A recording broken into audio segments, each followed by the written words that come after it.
Olá, tudo bem? Bem-vindo ao canal Viver de Renda. Se inscreva no canal, deixe seu like e compartilhe com os amigos. Nos acompanhe também no Instagram Viver de Renda Canal e no nosso novo canal aqui no YouTube, o Café com Ações. Sou Cláudio Faleiro, formado em Administração de Empresas, consultor empresarial e investidor na Bolsa desde 2006. Criei o Viver de Renda em julho do ano passado. O objetivo aqui é simples. Eu não vendo cursos, eu não faço análises nem recomendação de ações. Aqui eu compartilho com vocês os meus aprendizados ao longo da minha vida. 30 anos como consultor de empresas, vivendo o ambiente corporativo. 15 anos como investidor. Essa experiência, esse saber acumulado, eu compartilho aqui. As coisas que eu fiz que deram certo, que deram errado, o que eu fui aprendendo dentro das empresas, estudando este universo. Porque investir em ações significa exatamente isso, entender as empresas, porque você está se tornando sócio delas. Maratone todos os mais de 900 vídeos do canal. Faça a linha do tempo, vá lá em julho de 2020 e suba gradualmente vendo todos os vídeos, porque os conteúdos que faço menção hoje às vezes têm ligação com coisas que já foram ditas 4, 6, 7, 8 meses atrás, daí a importância de fazer essa linha do tempo. Deixe sempre o like e compartilhe com os amigos. Bom, eu inicio esse segundo vídeo do domingo a partir de uma mensagem que eu recebi do João Carlos. Ele me mandou uma mensagem dizendo o seguinte: bom dia, meu nome é João Carlos, eu estou usando o Instagram da minha esposa, pois não tenho esse veículo de comunicação. Sou acionista da Oi e acompanho o seu canal no YouTube. Agradeço as valorosas informações que você repassa sobre o case da Oi. Vejo uma certa ansiedade de todos sobre a questão da aprovação do CAD referente à venda da Oi Imóvel. Observando o processo da empresa no CAD, que é público, eu pude examinar a movimentação e as peças públicas do referido processo. Nessa mensagem eu passo a tecer algumas considerações de ordem jurídica, porque esta é a área a qual eu possuo formação. E aí ele segue dizendo: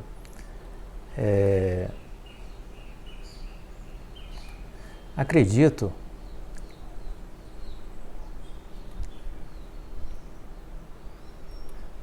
que o relator Henrique Bertolino Braido não poderia pautar o processo para votação no Tribunal do CAD no mês de novembro.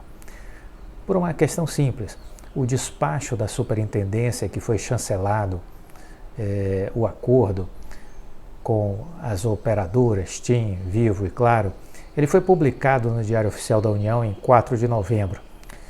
E há de se considerar que os terceiros interessados, as operadoras regionais, eles possuem um prazo de 30 dias para se manifestar, se tem algo contrário, se tem algum questionamento. No andamento do processo, não aparece essa informação, mas tem no pedido da Telcomp, que foi rechaçado recentemente pelo relator. Veja que a Telcomp pede a suspensão do prazo de 30 dias previsto no regimento interno do CAD até que a minuta seja disponibilizada. Logo, o prazo está correndo desde 5 de novembro e vence exatamente em 5 de dezembro. Parece-me que, embora tenha havido demora por parte da superintendência, o processo ele vem seguindo o rito normal, né? Sem atropelos. Um questionamento judicial por parte das operadoras regionais pedindo anulação da decisão do CAD por violação do princípio da ampla defesa e do contraditório é tudo que não queremos. Portanto, é preciso, né, entender que esse prazo de 5 de dezembro tinha que ser observado. Após o decurso desse prazo, com ou sem a manifestação das operadoras regionais, o processo então estará finalmente pronto para subir para a pauta da próxima reunião do Tribunal do CAD. Isso pode estar ocorrendo já na sessão de dezembro. Observei que tem tido uma certa celeridade no processo nessas últimas semanas, com movimentação inclusive no feriado. Observo que o cumprimento de todas as etapas no tempo adotado possibilitará que ele esteja pronto para ser julgado em dezembro pelo Conselho, que poderá homologá-lo nos termos do artigo 124, parágrafo 4 do Regimento Interno do CAD. A minha humilde opinião, adotada a partir da análise das etapas processuais, é no sentido de que o CAD conduziu o processo para que pudesse ser efetivamente pautado na sessão ordinária de dezembro, ou em alguma sessão extraordinária neste mês ainda de dezembro. Vamos aguardar e torcer para que isso aconteça, que entre na próxima reunião, na pauta, né? E torcer pela sua aprovação, o que considero muito provável, tendo em vista a conclusão da área técnica, que foi chancelada pela Superintendência Geral do órgão. Lembro apenas que a decisão do CAD, seja de procedência ou não do pedido da venda da móvel, não poderá ter seu mérito apreciado pelo Poder Judiciário, o qual não pode exercer juízo de conveniência e oportunidade sobre a decisão da administração pública. Porém, poderia anular a decisão se verificasse algum vício que contaminasse a legalidade da decisão. Então, aí está uma questão importante, né? É preciso estar atento ao rito processual, para que não fique nenhuma fresta, nenhuma brecha de que se então recorra à justiça pedindo a suspensão do processo. É preciso então observar para que tudo aconteça para que não haja nenhuma supressão do princípio do contraditório, da ampla defesa.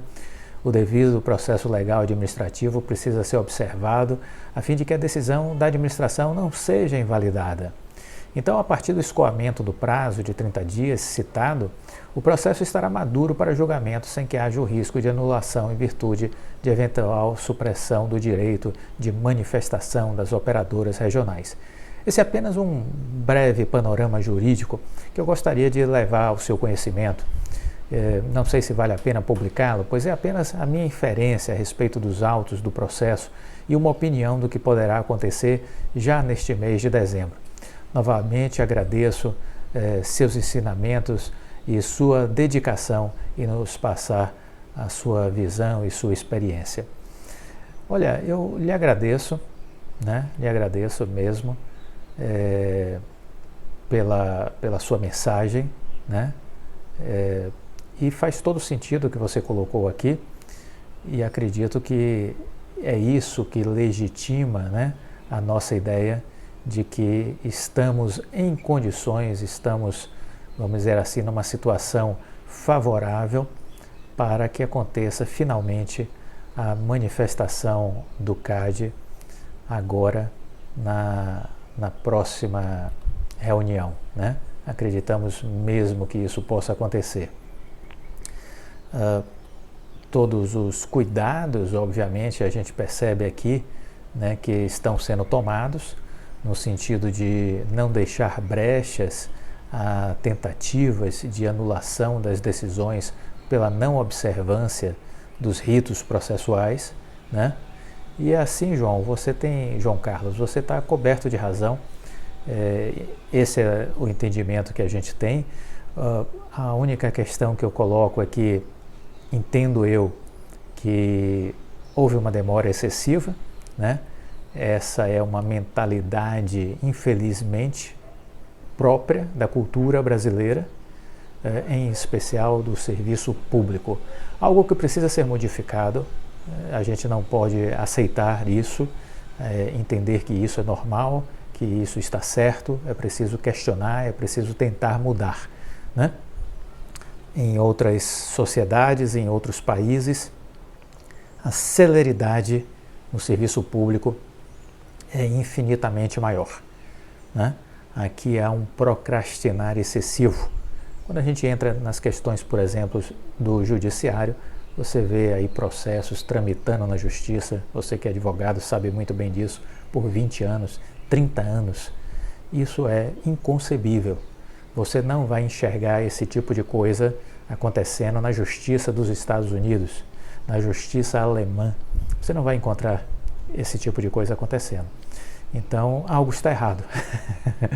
E a gente precisa dizer que está errado, cada vez mais precisamos dizer que está errado, porque se não dissermos que está errado, ninguém vai nunca pensar em corrigir, porque parece que está todo mundo gostando, está todo mundo feliz e satisfeito com o andar da carruagem. Então é preciso dizer, não, está na hora de modificar, está na hora de mudar, as coisas não podem ser procrastinadas deste modo, isso atrasa o desenvolvimento da vida das pessoas e da vida do país, né? Então a gente precisa sim batalhar para que essas mudanças aconteçam. É o que eu penso e deixo aqui também esse meu olhar para que a gente possa efetivamente trabalhar na mudança, né? Trabalhar na mudança. Muito bem, nesse segundo vídeo a gente vai falar sobre alguns assuntos relativos à Oi, ao seu setor de atuação, mas vamos aproveitar também um breve momento para dar uma chacoalhada no cérebro. Guarde essa ideia, essa reflexão durante toda a sua vida. Existem pessoas que vão gostar de você. Existem pessoas que vão gostar de você. E existem pessoas que não vão gostar de você, que vão até mesmo te odiar. Que vão até mesmo te odiar. Você, mesmo você sendo uma ótima pessoa, mesmo você sendo uma ótima pessoa, você não agradará a todos. Você não agradará a todos. Não se culpe. Não se culpe de forma alguma por isso. Não se culpe se o outro achar você metido ou uma pessoa chata, né? O importante é o que você acha sobre você mesmo. As pessoas podem achar o que quiser de você, mas isso não muda a essência do que você realmente é. Portanto, dê mais atenção ao que você pensa sobre você e procure cada dia ser uma pessoa melhor. Não se contente com o que você já é. Trabalhe a cada dia para ser uma pessoa melhor. Isso é muito importante. Quanto aos outros são os outros e só. Não é? Então foque em você. Procure construir boas amizades. Procure construir boas amizades. Procure se cercar de gente boa. Essa é uma frase que eu gosto muito do Jorge Paulo Lema. Ele diz, cerque-se de gente boa, de gente que pode te levar adiante. Esteja sempre com pessoas que te obriguem a subir de nível.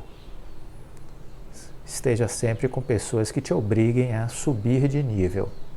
Ou seja, que lhe desafiem a melhorar.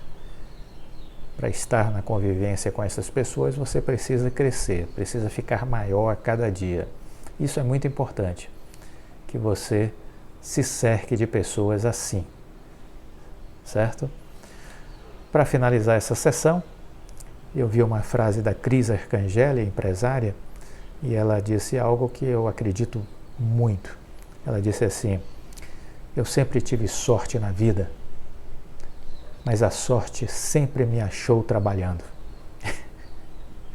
Eu sempre tive sorte na vida, mas a sorte sempre me achou trabalhando. É isso. Não espere nada cair do céu, porque Vinícius de Moraes já nos dizia que o que cai do céu é a chuva.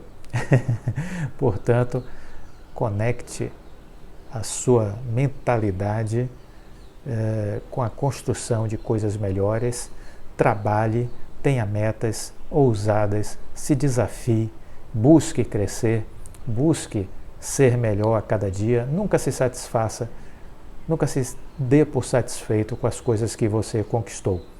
Há sempre uma grande possibilidade de ir além, de ser mais, de fazer mais.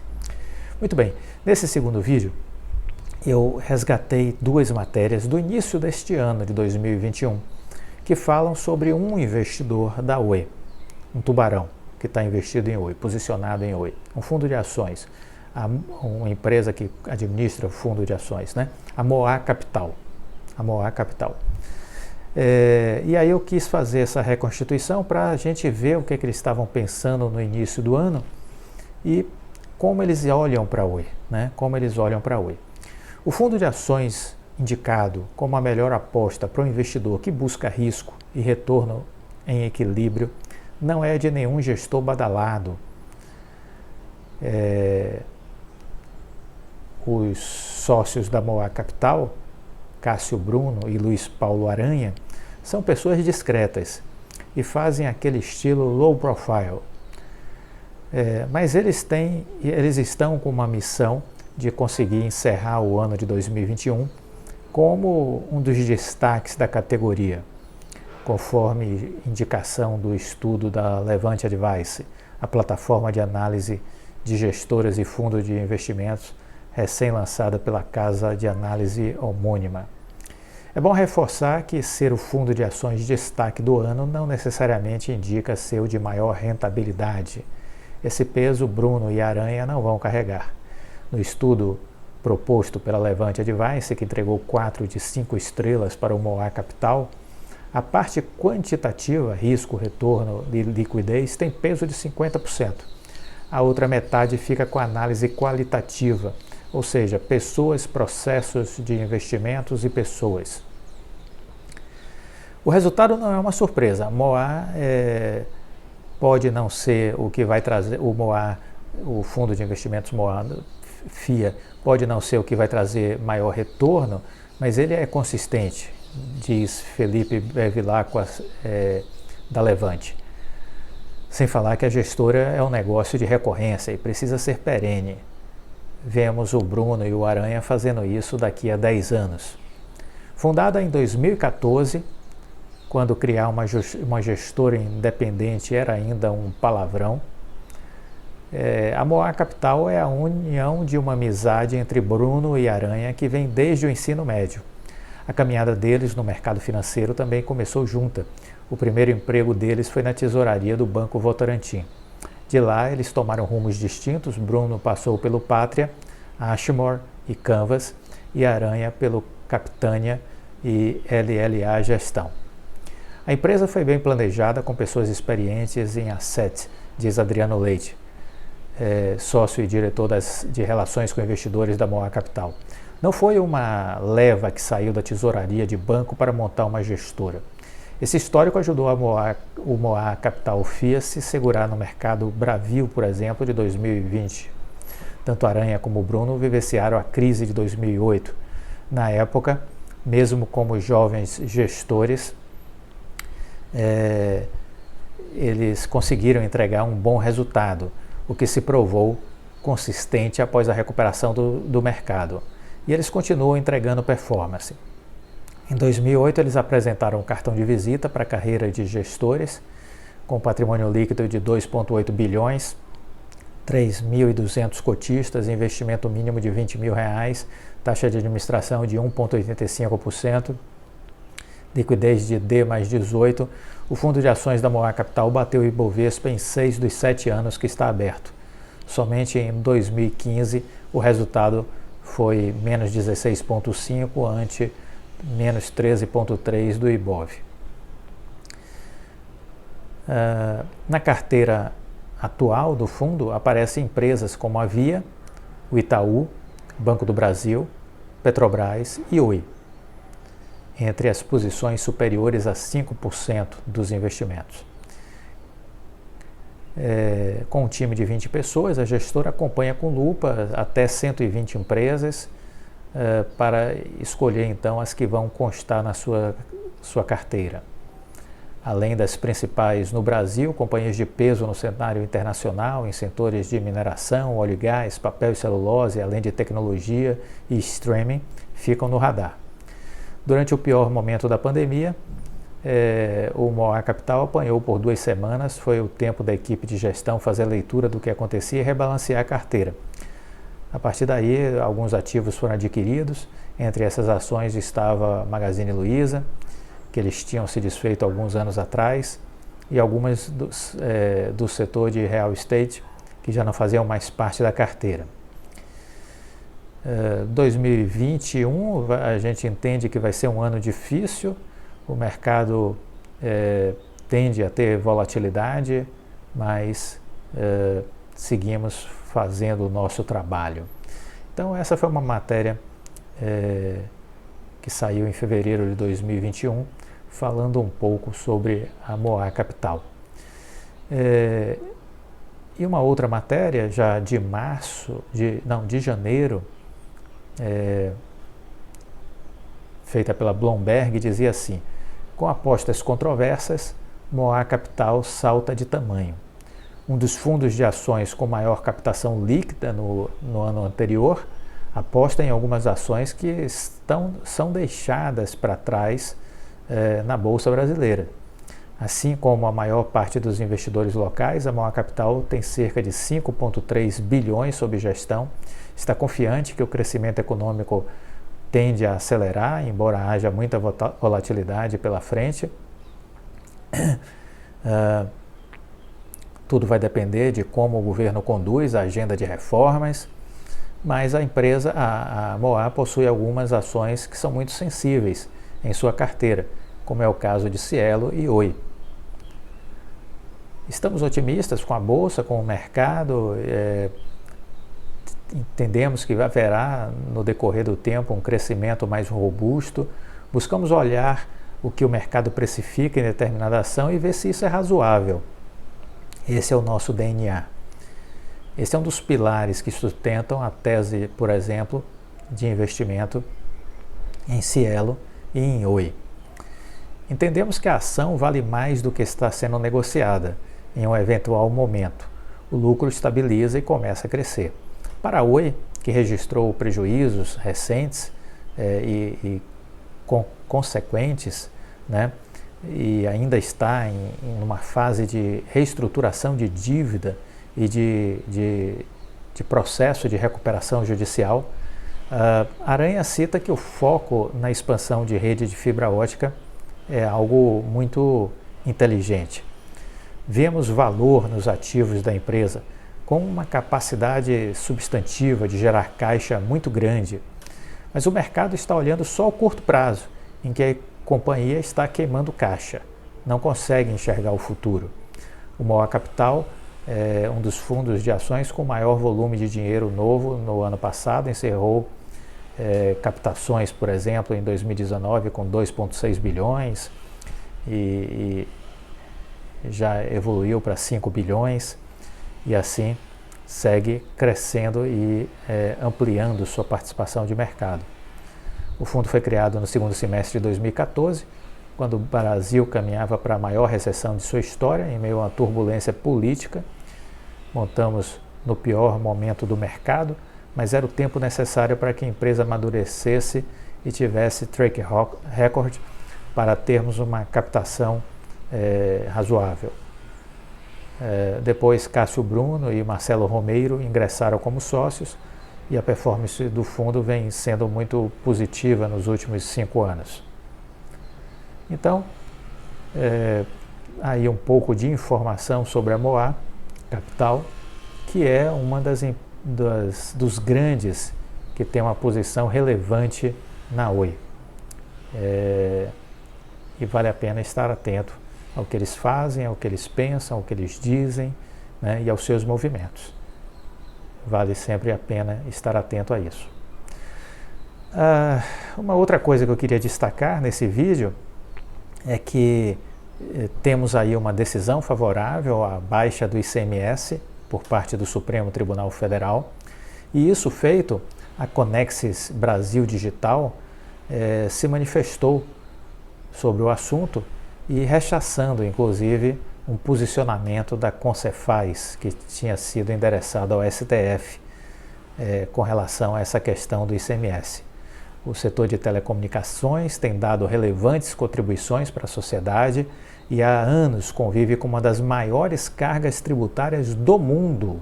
Uma das maiores cargas tributárias do mundo.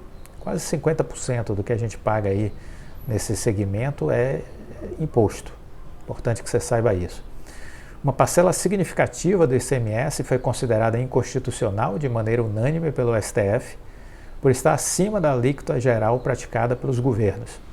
Essa declaração foi concluída na quinta-feira, dia 25, pela Conexis Brasil Digital, ao rechaçar o pedido do Comitê Nacional dos Secretários de Estado da Fazenda, ao STF, para adiar a redução do ICMS até 2024, imagine.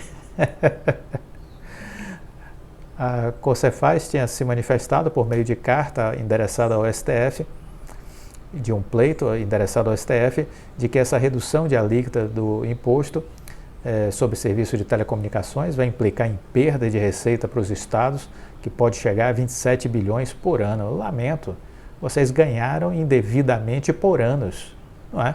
Ganharam indevidamente por anos, não há mais o que postergar. É a cultura da procrastinação na área pública brasileira que é muito forte, né? Mas espero que o STF negue esse pleito dos estados. A Conexis Brasil Digital está confiante de que a melhor decisão será tomada pelo STF para corrigir e não prolongar esse peso injusto que recai sobre os usuários de serviços de telecomunicações. Sim, porque os impostos são pagos por nós. Simples assim, né? Deve ser esclarecido que, apesar de ser um instrumento legítimo de planejamento previsto na Constituição, o plano plurianual sinaliza os programas a serem executados nos 4 anos vindouros a sua aprovação. O PPA não constitui, em sua essência, peça orçamentária de execução, que fica a cargo de lei de diretrizes orçamentárias e lei do orçamento anual, ambas elaboradas e aprovadas ano a ano. Portanto, em nada justifica o pedido dos governos, por meio dos seus secretários da Fazenda, de que a postergação seria necessária para que o plano plurianual não fosse ferido. Ora, chega a ser um argumento tosco esse que foi apresentado. Atualmente, a carga tributária de telecomunicações no Brasil chega em média a quase 50%, contra 10% na média internacional. É por isso que o Brasil precisa se transformar rapidamente. E nós não precisamos inventar a roda. Nós só precisamos pegar algumas boas práticas internacionais e copiar. Mais nada. Não precisamos inventar nada. É só copiar as melhores práticas internacionais. Então, na média internacional, a carga tributária sobre o setor de telecomunicações é de 10%. No Brasil é quase 50%. Vamos trazer para 15%? Ficar um pouco acima da média internacional? Pronto. É isso que a gente precisa fazer. Bora passar a tesoura e reduzir essa carga tributária para no máximo 15%. Acabou. É razoável, é inteligente. Então, fica aí essa reflexão. E a Conexis Brasil Digital destacou que avaliamos ser essa situação uma das principais causas das carências digitais do país. Isso prejudica as empresas, isso prejudica as pessoas que têm dificuldade para ter acesso à tecnologia e ao conhecimento. Então fica aí essa reflexão, porque o Brasil precisa mudar essa realidade. Né? O Brasil precisa mudar essa realidade. Nessa reta final do vídeo, eu queria comentar aqui um depoimento do inscrito do canal, Rafael Lima. Ele me mandou uma mensagem. Boa noite, professor, tudo bem? Quero deixar aqui um relato do que aconteceu comigo há alguns dias. Esse fato me fez perceber o quanto o seu conhecimento já influencia nas minhas decisões. Recentemente eu recebi uma ligação no meu celular de um analista do mercado financeiro. Não me lembro exatamente o nome da empresa. Ele tinha o meu número porque dias antes havia baixado um relatório de ações no site da empresa na qual ele trabalha, e para concluir o download eu teria que deixar o e-mail e o telefone, e assim fiz.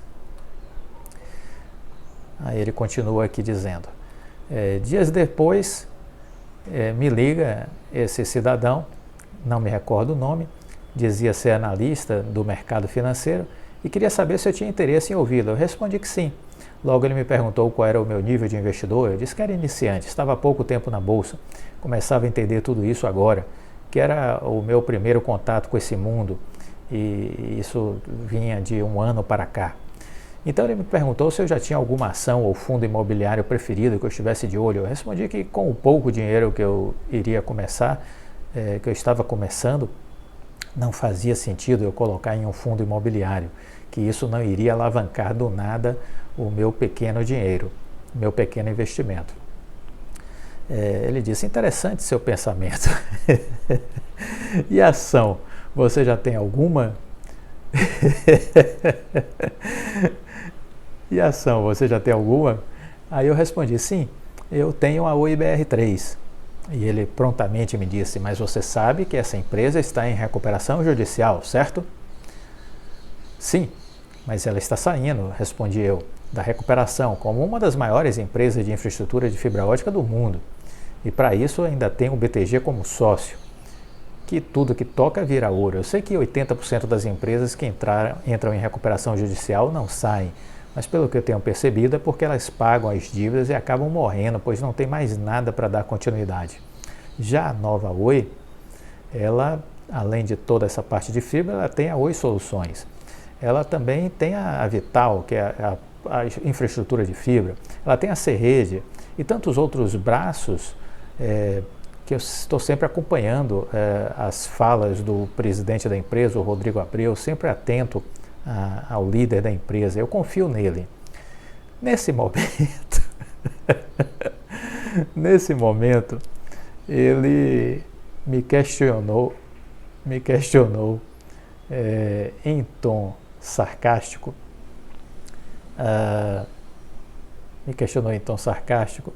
e disse, você está brincando, né, comigo. Me fala, você trabalha com análise para algum banco ou coisa assim? Eu ri e respondi que não.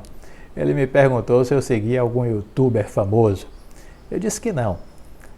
Eu sigo um consultor de empresas, que é o Clóvis Faleira. Ele tem um canal chamado Viver de Renda no YouTube. Eu recomendo que você assista. Tudo que eu sei sobre o mercado financeiro até agora, aprendi lá. Então ele finalizou, olha, eu te liguei para falar sobre criptomoedas, mas acho que você está no caminho certo. Risos. Ele agradeceu minha atenção e terminamos a ligação. Clóvis, esse foi mais um dos dias em que eu agradeço a Deus por ter conhecido você e seu canal. Você é meu amigo, muito obrigado.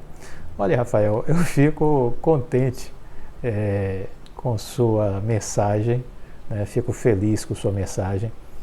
É muito bom que você perceba essa evolução, esse amadurecimento, né? E fico feliz que você esteja reportando essa consciência a todo o conteúdo aqui disponibilizado. Esse foi o propósito com o qual eu criei o canal, né? Compartilhar experiências. Não quero aqui influenciar ninguém a nada. Sempre defendo que você precisa ter a sua autonomia, chegar às suas conclusões, não ficar refém nem na mão de bancos, nem de corretoras, nem de youtubers. Você precisa saber estudar uma empresa, identificar oportunidades, chegar às suas conclusões. E são as suas, não são terceirizadas, são as suas. Você pode até errar em algum momento, mas vai ser essa experiência ao longo dos anos que vai lhe dar cada vez mais segurança. E você vai errando menos e acertando mais. O importante é finalmente a gente entender que precisa mudar a mentalidade, ou seja, pensar de um jeito novo e diferente. Isso significa o quê no mercado de ações? Seguir a voz, os ensinamentos daqueles grandes empresários e investidores. A gente precisa entender como funciona a mente dessas pessoas, porque na verdade é isso que vai influenciar na variação dos preços das ações e na variação do valor das empresas. Então, a gente precisa se desconectar das redes tóxicas, que eu vejo que de vez em quando algumas pessoas aqui no canal fazem menção a essas redes tóxicas. Eu vi não sei o que, um ruído. Esqueça tudo isso, isso não lhe leva a lugar nenhum. Quer entender como investe, quer entender como funciona uma empresa, escute as entrevistas, os artigos, leia os artigos, escute a voz dos CEOs das empresas, né? Então, procure entender o que pensam estes homens, o que passa na cabeça deles no processo de tomada de decisão, Como eles fazem para as empresas investirem e ter sucesso no processo de transformação, de inovação, de busca por uma estratégia de oceano azul. É isso que a gente precisa entender. E ir se distanciando cada vez mais desses grupelhos, né, onde só existe atraso de vida, porque predomina a mediocridade, predomina a ignorância. Os pseudos expertos que se acham demais, não sabem nada, não conquistaram nada. Porque se assim eu fizesse, se assim tivesse sido, se já tivesse conquistado alguma coisa, não estariam nesses ambientes. Não estariam nesses ambientes. Porque quem conquistou alguma coisa não tem tempo para ficar nesses grupelhos. Não tem tempo. Simples assim. Você não vai achar nesses grupelhos o Abílio Diniz. Você não vai achar nesses grupelhos o Jorge Paulo Lema. Ele não vai estar aí. Só se for perfil fake. Mas fora isso, eles não estarão nesses ambientes. Eles têm mais o que fazer. Simples. Eles têm mais o que fazer. Time is money. Tempo é dinheiro. Eles não vão desperdiçar o tempo dele nessa bobajada. E se você está perdendo o seu tempo nesses ambientes, acorde para a vida. Saia correndo. Saia correndo. E procure ambientes onde você possa crescer.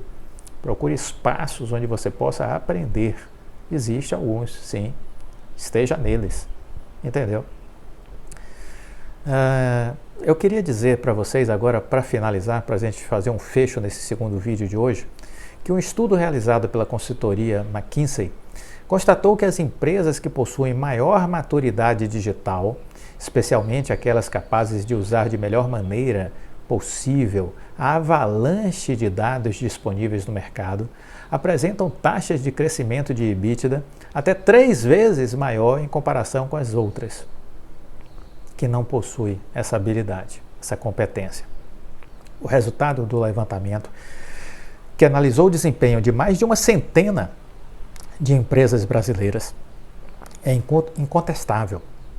O bom emprego dos dados é fundamental para gerar insights relevantes para os negócios.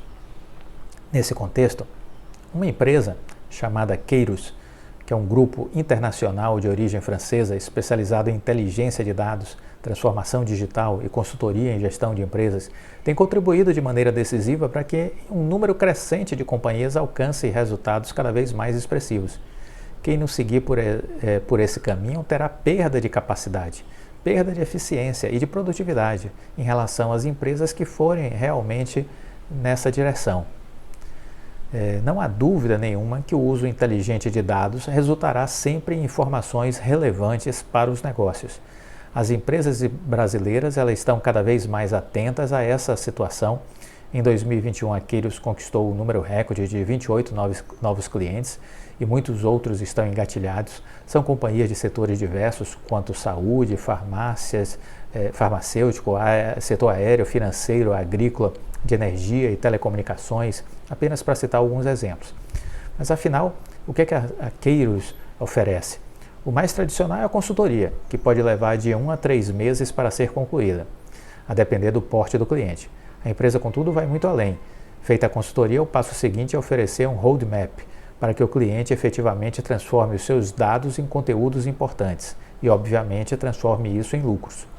Para a construção desse roadmap, a Kairos faz uma imersão nos negócios da empresa, realizando a partir daí uma avaliação 360 graus no linguajar corporativo, que é identificar as necessidades e todas as etapas que precisam ser cumpridas para que o cliente se torne uma empresa genuinamente data-driven. Um grande cliente do agronegócio, por exemplo, contratou inicialmente a empresa para realizar a consultoria na área de inteligência de dados. Durante a realização do trabalho, porém, constatou-se que era preciso, numa próxima etapa, auxiliá-lo na transição de dados para a nuvem. E a Kairos novamente entrou em cena para endereçar o projeto. Ampliando seu escopo de atuação e atenta às necessidades das organizações, a Kairos lança nas próximas semanas um serviço inédito no mercado que é de Data Science as a Service. De 70% a 80% dos problemas relativos ao dia a dia do negócio na área de dados podem ser resolvidos através de modelos pré-concebidos de inteligência artificial. Para outros 20% ou 30%, vamos colocar nossos cientistas de dados com o objetivo de prover soluções.